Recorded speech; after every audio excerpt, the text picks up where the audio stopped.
మీ మోకాల నొప్పులకు ఎటువంటి సర్జరీ లేకుండా ఎపియాన్ పెయిన్ క్లినిక్ అందిస్తున్న అత్యాధునిక చికిత్స. సుమన్ టీవీ ప్రేక్షకులకి నమస్కారం. సో జుట్టు బాగుంది అంటే చాలా గ్రేట్గా ఫీల్ అవుతాం, ఎవరైనా అమ్మాయిలు అబ్బాయిలు ఎవరైనా కానీ ఈ రోజుల్లో పెద్ద ప్రాబ్లం వచ్చేసి జుట్టుతోనే. స్కిన్ ఎలాగో అలా మెయింటైన్ చేసుకోవచ్చు, బోల్డని కాస్మెటిక్స్ ఉన్నాయి, కానీ జుట్టును ఏం చేస్తామా, ఏం చేయలేము. దానికి తోడు చాలా పెద్ద ప్రాబ్లం ఏంటి అంటే గ్రే హెయిర్, తెల్ల జుట్టు. ఒకప్పుడు 40 years దాటిన తర్వాత తెల్ల జుట్టు కనిపించేది, 50 yearsలో బాగా కనిపించేది. మాకు కూడా 20sలోనే వచ్చేసింది తెల్ల జుట్టు. మాకు జెనెటిక్స్ నాన్నగారికి ఉండేది, సో మాకు కూడా వచ్చింది. కానీ ఇప్పుడు పిల్లలకు 10 yearsకి 12 yearsకి 15 yearsకి కూడా కనిపిస్తుంది. పాపం అంత చిన్న పిల్లలకు వచ్చి ఏం చేయాలి మేడం, డై వాడొచ్చా అని అడుగుతూ ఉంటారు. ఎందుకు అంటే 50-60% కంటే ఎక్కువ తెల్ల జుట్టు ఉంటుంది ఆ పిల్లలకి. అసలు ఫస్ట్ ఎందుకు వస్తుంది, కారణం ఏంటి అంటే మన హెయిర్ ఫాలికల్స్లో మెలనిన్ కంటెంట్ తగ్గిపోవడం వల్ల వస్తుంది. అంటే మెలనోసైట్స్ ఉంటాయి. మెలనోసైట్స్ అనేవి మెలనిన్ని ప్రొడ్యూస్ చేస్తాయి. మన హెయిర్కి కలర్నిచ్చేది మెలనిన్. ఏజ్ గడిచే కొద్దీ ఏంటి అంటే మెలనోసైట్స్ వీక్ అయిపోయేసి ప్రొడ్యూస్ చేయడం తగ్గిస్తాయి, దానివల్ల గ్రే హెయిర్ వస్తుంది. ఇది ఒకప్పటి మాట, కానీ ఇప్పుడు అలా కాదు కదా. చిన్న ఏజ్లోనే మెలనోసైట్స్ దెబ్బతింటున్నాయి, గ్రే హెయిర్ వస్తుంది. ఏంటి రీజన్స్ అంటే స్ట్రెస్, భయంకరమైన స్ట్రెస్. పిల్లల దగ్గర నుంచి మేబీ ఒక 5 years 6 years వరకు ఏమన్నా వాళ్ళు ఫ్రీగా ఉంటారేమో, తర్వాత నుంచి స్కూల్కి కొంచెం ఫస్ట్ క్లాస్ నుంచి వాళ్ళకి ఇంకా కష్టాలు ప్రారంభమయ్యాయి. ఆక్సిడేటివ్ స్ట్రెస్, ఇక దానికి తోడు ఎలక్ట్రోమాగ్నెటిక్ రేడియేషన్.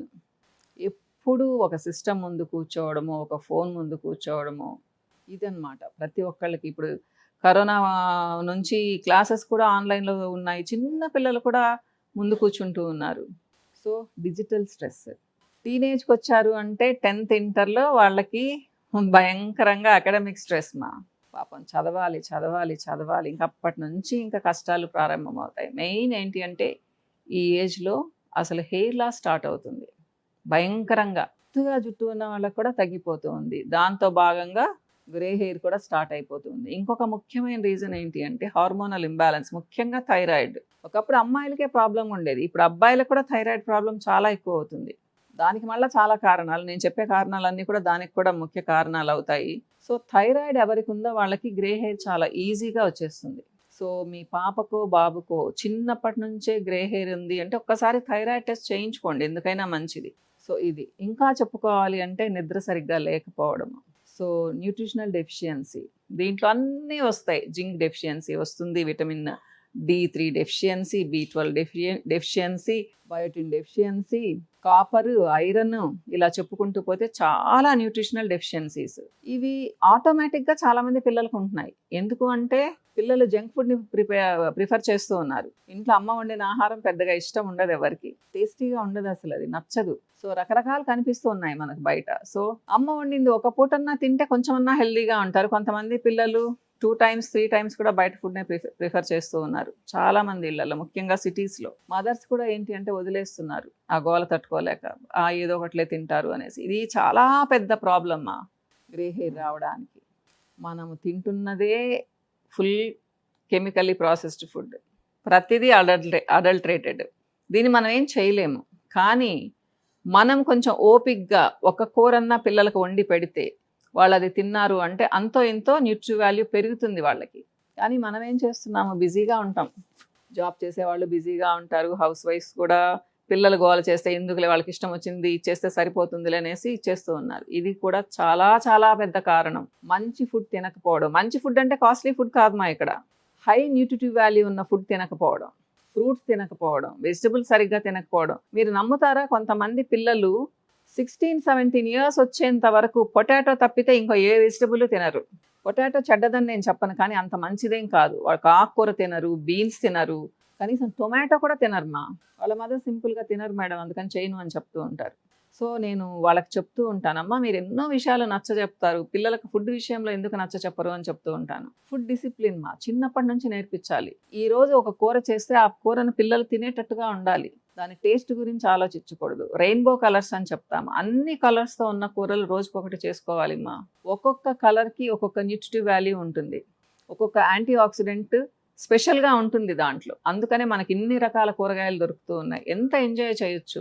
పెద్దవాళ్ళకేమో చెప్పే ఓపిక ఉండదు, పిల్లలకేమో నచ్చవు. సో ఎప్పుడు జంక్ ఫుడ్ తింటూ ఉంటారు చాలా మంది ఇళ్లలో. ఇది అన్నిటికంటే పెద్ద కారణం. ఇన్ని కారణాలు పెట్టుకొని మా బాబుకో పాపకో తెల్ల జుట్టు రాకూడదు అంటే మనం ఏం చేయలేమ్మా. వస్తుంది. ఇంకా ముందు ముందు 5 ఇయర్స్ పిల్లలకు కూడా రావచ్చు. ఒక 30-40 ఇయర్స్ తర్వాత పుట్టిన పిల్లలకు కూడా గ్రే హెయిర్ రావచ్చు. అప్పుడు అసలు ప్రాబ్లమే లేదు. అందరికీ గ్రే హెయిర్ అయితే ఇంకా నల్ల జుట్టు కావాలనుకునే వాళ్ళు ఎవరు ఉంటారు కదా. సో రాబోయే పరిస్థితుల్లో అంటే కొన్ని సంవత్సరాలలో ఇదే పరిస్థితి ఉంటుంది. ఇంకా కనుబొమ్మలు అన్నీ కూడా గ్రే హెయిర్గానే వస్తాయి. అంటే మనకి స్టామినా తగ్గిపోతూ ఉంది. బాడీలో స్టామినా, మనం తీసుకునే ఫుడ్లో న్యూట్రిటివ్ వాల్యూ తగ్గిపోతూ ఉంది. రాంగ్ చాయిస్ తీసుకుంటూ ఉన్నాం ఫుడ్ విషయంలో. కావాల్సిన న్యూట్రియంట్స్ అందడం లేదు. ఇది అన్నిటికంటే పెద్ద కారణం. ఒక్కసారి గ్రే హెయిర్ వచ్చింది అంటే పోవడం అనేది చాలా కష్టమ్మా. ముఖ్యంగా మేము చిన్నపిల్లలప్పుడు బి కాంప్లెక్స్ డెఫిషియన్సీ ఉండేది కొంతమంది పిల్లలకి. అంటే పాపం వాళ్ళ ఇంట్లో పరిస్థితులు బాగలేనప్పుడు, వాళ్ళు సరిగ్గా ఫుడ్ తీసుకోలేనప్పుడు ఉండేది. వాళ్ళు బి కాంప్లెక్స్ సప్లిమెంట్స్ వేసుకుంటే తగ్గిపోయేది. మేము చిన్నప్పుడు అంటే మాకు 10-15 ఇయర్స్ ఉన్నప్పుడు. ఆ పరిస్థితి ఇప్పుడు ఎవ్వరికి లేదు. అందరూ చక్కగా తింటున్నారు. ఎవరికి తగ్గట్టుగా వాళ్ళు చక్కగా వండుకొని తింటున్నారు. కాస్ట్లీ ఫుడ్ కూడా తింటూ ఉన్నారు. ఆ కాస్ట్లీ ఫుడ్ తినేదంతా చెత్త తింటున్నారు. అది బాధ. సో ఆలోచించుకోండి. ఇవన్నీ కారణాలు. అయితే ఏం చేయాలి? ఏం చేయడానికి లేదు మా. ముఖ్యంగా 20 ఇయర్స్ లోపల, 25 ఇయర్స్ లోపల నేనైతే డైలు వద్దంటాను. ముఖ్యంగా టీనేజ్ పిల్లలు కూడా వాడకండి. హెన్నా పెట్టుకోండి. కొంచెం కలిసిపోతున్నట్టుగా ఉంటుంది. మంచి హెన్నా కానీ పెట్టుకున్నారు అంటే రెడ్డిష్ టింజ్ వస్తుంది, బ్రౌనిష్ టింజ్ వస్తుంది, హెయిర్లో కలిసిపోయినట్టు ఉంటుంది. మీరు ఒక్కసారి డై స్టార్ట్ చేశారు అంటే మీ జుట్టు పలచబడడం స్టార్ట్ అవుతుంది. డై అంటే న్యాచురల్ డైలు లేవు మా, హెర్బల్ డైలు లేవు. మేమిచ్చినా కానీ హెర్బల్ డై అనేది దాంట్లో కెమికల్ ఉంటుంది. కెమికల్ ఉంటేనే మీకు డార్క్ అవుతుంది, నల్లగా అవుతుంది. సో నల్లబరిచే హెర్బ్స్ ఏమీ ప్రపంచంలో దొరకడం లేదు. ఇది ఒకటి గుర్తుపెట్టుకోండి. పాపం కొంతమంది తల్లులు అమాయకంగా మా బాబుకి హెర్బల్ డై వేసాం మేడం అంటూ ఉంటారు. అదేదో చాలా సేఫ్ అన్నట్టు. సో జుట్టు ఊడిపోవడం స్టార్ట్ అవుతుంది. మా మీరు పర్వాలేదు, నా బిడ్డకి నల్లగా జుట్టు ఉండాలి, నేను డై వేస్తాను అంటే వేసుకోండి, ఇబ్బంది లేదు. కానీ హెర్బల్ డైలు అయితే లేవు మా. అన్ని కెమికల్ డైసే. వీలైనన్ని రోజులు అలా జరుపుకురండి. ఇక లేదు చాలా అసహ్యంగా ఉంది, కానీ మరీ తెల్ల జుట్టు ఏదో బ్రౌన్గా ఉంది, నాకు నచ్చలేదు అనుకున్నప్పుడు మాత్రమే డైకి వెళ్ళండి. కానీ డై వేసిన నెక్స్ట్ మంత్ నుంచి హెయిర్ ఊడడం స్టార్ట్ అవుతుంది. ఇది గుర్తుపెట్టుకోండి మా. సో జుట్టు స్ట్రాంగ్గా ఉందనుకోండి, ఇంకా కొద్ది రోజులు మరీ తెల్ల జుట్టుతో ఉండలేము కదా. డై తప్పితే మార్గం లేదు. నేనైతే 25 ఇయర్స్ తర్వాత నుంచి వేసుకోమని చెప్తాను. అది మీ చాయిస్ అనుకోండి ఎలాగూ. ఇది మా తెల్ల జుట్టు గురించి. చాలా అపోహలు ఉంటాయి, నేను అవి క్లియర్ చేశానని అనుకుంటున్నాను. మీకు ఇంకా ఏమన్నా డౌట్స్ ఉంటే కామెంట్ సెక్షన్లో పెడితే క్లియర్ చేయడానికి ట్రై చేస్తాను మా. మళ్ళీ కలుస్తాను. నమస్తే.